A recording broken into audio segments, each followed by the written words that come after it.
Hello everyone, welcome back to Himachal success book. आज हम discuss करेंगे 20 फरवरी 2021 के हिमाचल प्रदेश के करंट अफेयर्स। स्टार्ट करते हैं डिस्कशन।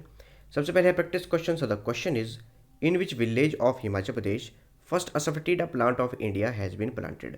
हिमाचल प्रदेश के कौन से गांव में भारत का पहला हींग का पौधा रोपित किया गया है। ये चार ऑप्शन हैं और जो भी करेक्ट आंसर है कमेंट बॉक्स में लिख के दीजिएगा। वीडियो के एंड में हम इसको डिस्कस करेंगे। So the first question is, which of the following state has become the first state in the country to implement e-cabinet? निम्नलिखित में से कौन सा राज्य ई कैबिनेट को लागू करने वाला देश का पहला राज्य बन गया है। ऑप्शन है उत्तराखंड, केरला, हिमाचल प्रदेश, त्रिपुरा। करेक्ट आंसर है ऑप्शन सी, हिमाचल प्रदेश। हिमाचल प्रदेश पूरे भारत का पहला ऐसा राज्य बन गया है जहां पर कि ई कैबिनेट प्रणाली को इम्प्लीमेंट किया गया है और इसका उद्घाटन किया गया मुख्यमंत्री जयराम ठाकुर द्वारा शिमला की कैबिनेट में। इसके अंतर्गत जो भी हमारी कैबिनेट में एंड टू एंड वर्किंग है, जितने भी दस्तावेज भेजे गए वो सारे के सारे पेपरलेस भेजे गए और इसके लिए एक ई कैबिनेट एप्लीकेशन भी बनाई गई है।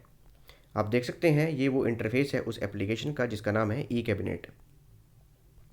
इस ई कैबिनेट एप्लीकेशन के अंतर्गत initiation of cabinet memo, approval of cabinet memo और जितने भी हमारे दस्तावेज थे, चाहे वो मंत्रियों को भेजे गए, सेक्रेटरीज को भेजे गए, चीफ सेक्रेटरी को भेजे गए, वो सारे के सारे ई कैबिनेट एप्लीकेशन के थ्रू पेपरलेस ही भेजे गए। और इस ई कैबिनेट एप्लीकेशन को डेवलप किया गया है department of information and technology Himachal Pradesh द्वारा। और जब वहाँ पे ई कैबिनेट एप्लीकेशन के थ्रू प्रोसीडिंग की गई तो टोटल 32 कैबिनेट मेमोज को डिस्कस किया गया इस ई कैबिनेट एप्लीकेशन के जरिए। Next is, how many revenue districts are there in Himachal Pradesh. Himachal Pradesh में कितने राजस्व जिले हैं। ऑप्शन है 10, 11, 12, 13। करेक्ट आंसर है ऑप्शन डी, 13। हिमाचल प्रदेश में टोटल 13 राजस्व जिले हैं। इसके अलावा अगर भौगोलिक जिले देखें हम तो टोटल हिमाचल प्रदेश में 12 भौगोलिक जिले हैं। ये पूरी लिस्ट है 13 रेवेन्यू डिस्ट्रिक्ट्स की, जिसमें कि बद्दी और नूरपुर को इंक्लूड किया गया है। ये एक्सेप्शनल केस हैं, इन्हें ध्यान रखिएगा। इसके अलावा जो लाहौल स्पीति का एरिया है उसे किन्नौर और कुल्लू रेवेन्यू डिस्ट्रिक्ट में इंक्लूड किया गया है। वर्ष 2020 में एक्साइज एंड टैक्सेशन डिपार्टमेंट द्वारा रैंकिंग जारी की गई थी कि कौन कौन से हमारे बेस्ट रेवेन्यू डिस्ट्रिक्ट्स हैं। तो बिलासपुर जो है हमारा नंबर 1 रेवेन्यू डिस्ट्रिक्ट है हिमाचल प्रदेश का, और नूरपुर जो है वो सबसे लास्ट में है रेवेन्यू डिस्ट्रिक्ट्स की लिस्ट में। इसके लिए 4 परफॉर्मेंस पैरामीटर बनाए गए जिनके आंकड़ों के हिसाब से ये जांच की गई कि सबसे बेस्ट रेवेन्यू डिस्ट्रिक्ट कौन है। और वो 4 परफॉर्मेंस पैरामीटर हैं: recovery of in eligible input tax credit, recovery of interest liability for late filing of GST R3B returns, verification of e-way bills, recovery under the legacy resolution scheme. ये वो 4 parameters हैं जिनके हिसाब से decide किया गया कि बिलासपुर जो है नंबर 1 रेवेन्यू डिस्ट्रिक्ट है हिमाचल प्रदेश का और नूरपुर जो है सबसे लास्ट रेवेन्यू डिस्ट्रिक्ट है हिमाचल प्रदेश का। ये बात भी ध्यान रखिएगा कि बद्दी और नूरपुर जो है वो रेवेन्यू डिस्ट्रिक्ट में इंक्लूड किए गए हैं। Next is, who has been awarded with Kala Shikhar सम्मान 2021 बाय देवभूमि हिम कला मंच शिमला। देवभूमि हिम कला मंच शिमला द्वारा कला शिखर सम्मान 2021 से किसे सम्मानित किया गया है। ऑप्शन है हरजीत कुमार, सत्यम शर्मा, आशीष डोगरा, वीरेंद्र कुमार। करेक्ट आंसर है ऑप्शन ए, हरजीत कुमार। हरजीत कुमार को देवभूमि हिम कला मंच शिमला द्वारा सम्मानित किया गया है कला शिखर सम्मान 2021 से।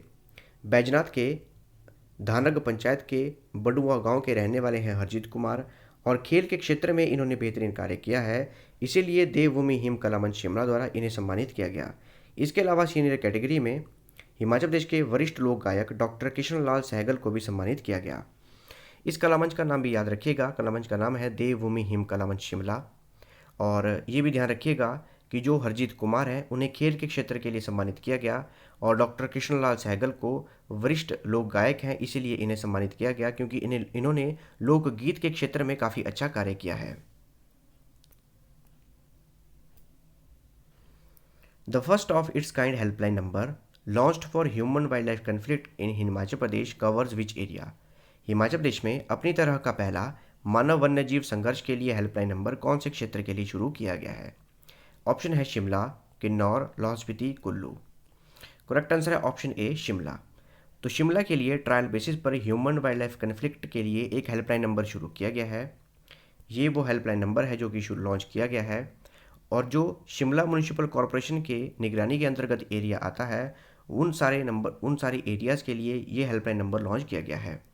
हिमाचल प्रदेश सरकार द्वारा वर्ष 2020 में आंकड़े जारी किए गए कि शिमला में कितना कितना ह्यूमन वाइल्ड लाइफ कन्फ्लिक्ट हुआ, टोटल जो 120 कॉल हैं वो सारी की सारी ह्यूमन वाइल्ड लाइफ कन्फ्लिक्ट के रिगार्डिंग की थी शिमला में। और कुछ एग्जाम्पल भी हैं शिमला में देखे गए ह्यूमन वाइल्ड लाइफ कन्फ्लिक्ट के, जैसे कि शिमला डिस्ट्रिक्ट के चौपाल एरिया के शिलाई विलेज में 1.5 ईयर छोटे बच्चे को उठाकर एक लेपर्ड ले गया था।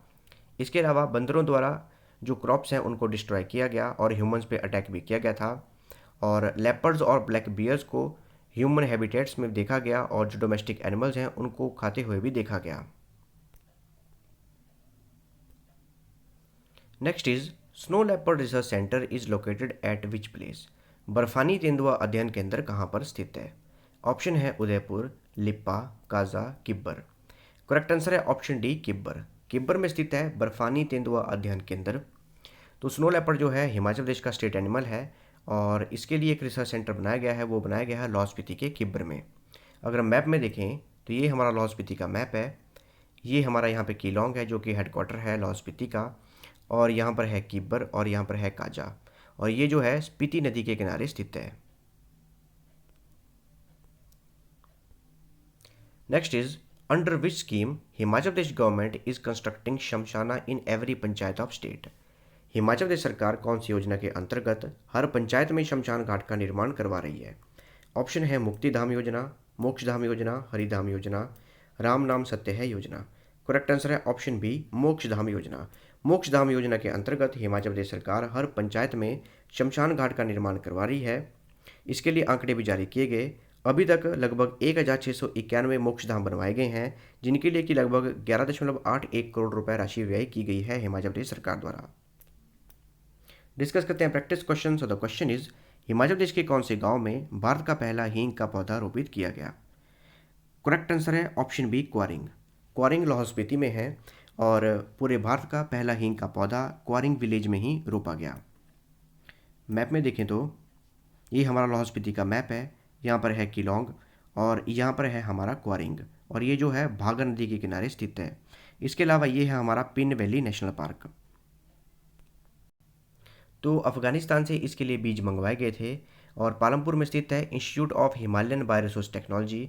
वहाँ की लैब में वैज्ञानिकों द्वारा इसका पौधा तैयार किया गया और इसके लिए ट्रायल बेसिस पर लाहौल स्पीति का क्वारिंग विलेज चूज़ किया गया। इसके अलावा हमारे देश में अभी तक हींग की खेती नहीं की जाती है और देश में हींग की सालाना खपत है 1200 टन, जिसके लिए कि अफगानिस्तान से 90%, उज्बेकिस्तान से 8% और ईरान से 2% हींग मंगवाया जाता है। तो भारत को आत्मनिर्भर बनाने के लिए हिमाचल प्रदेश और भारत सरकार ने ये डिसाइड किया कि अब हींग की खेती जो है वो अब भारत में ही की जाएगी, जिसके लिए कि ट्रायल बेसिस पर लाहौल स्पीति के क्वारिंग विलेज को चुना गया। अगर हम बात करें कि हींग के पौधे की, तो 20 से 30 डिग्री तापमान इसके लिए होना ज़रूरी है और 3.3 फीट से लेकर 4.9 फीट तक इसकी ऊंचाई होती है। तो ये थी हमारी आज की डिस्कशन, और अगर आपको इस सेशन की PDF चाहिए तो आप मेरे टेलीग्राम चैनल से ले सकते हैं। टेलीग्राम पे सर्च कीजिए हिमाचल सक्सेस बुक और वहाँ से आप इस सेशन की PDF प्राप्त कर सकते हैं। मिलते हैं नेक्स्ट डिस्कशन में। Thanks for watching video. Do like, share and subscribe my channel.